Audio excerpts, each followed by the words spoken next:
Hi friends, welcome to lucky cooking and vlogs. This is Tiru. ఈరోజు video ఏంటంటే సొరకాయ tomato curry. ఈజీగా త్వరగా అయిపోతుంది. లంచ్ బాక్స్లోకి కానీ చపాతీల్లోకి కానీ చాలా టేస్టీగా ఉంటుంది.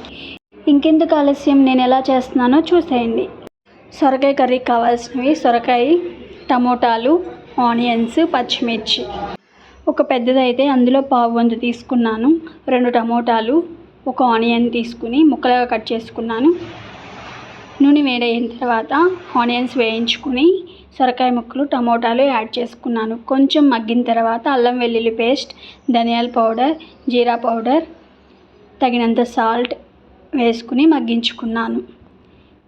కొంచెం సేపు మగ్గించుకున్న తర్వాత కారం కూడా యాడ్ చేసుకుని, మీరు పులుపుని తినేదాన్ని బట్టి చింతపండు గుజ్జును కూడా యాడ్ చేసుకోవాలి లాస్ట్లో.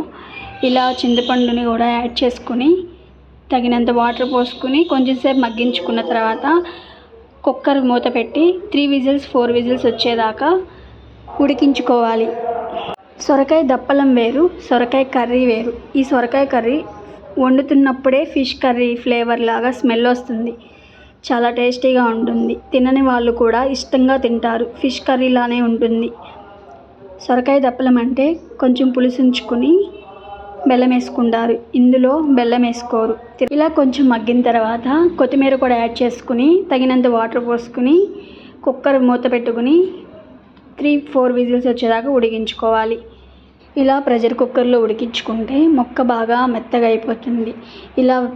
ఇలా ఉడికించుకున్న తర్వాత కుక్కర్ మూత తీసేసి కొంచెం సేపు మగ్గించుకోవాలి. వాటర్ ఎగిరిపోయి నూనె పైకి తేలే వరకు మగ్గించుకుని ఈ స్టేజ్లోనే తాలింపు యాడ్ చేసుకోవాలి. ఇష్టమైతే తాలింపు వేసుకోవచ్చు, లేకపోతే అలానే తినేసేయచ్చు. నేనైతే తాలింపు యాడ్ చేయలేదు. ముందే నూనెలో మనం అన్నీ ఫ్రై చేసుకున్నాం కదా, అదే సరిపోతుందని. చాలా టేస్టీగా ఉంటుంది. మీరు ఇలా ట్రై చేయండి ఒకసారి. ఈ వీడియో కనుక మీకు నచ్చినట్లయితే లైక్ చేయండి, షేర్ చేయండి, సబ్స్క్రైబ్ చేయండి, కామెంట్ చేయండి. పక్కనే ఉన్న బెల్ ఐకాన్ని క్లిక్ చేసి ఆల్ అనే ఆప్షన్ని క్లిక్ చేయండి. Thank you for watching. Thank you for your time.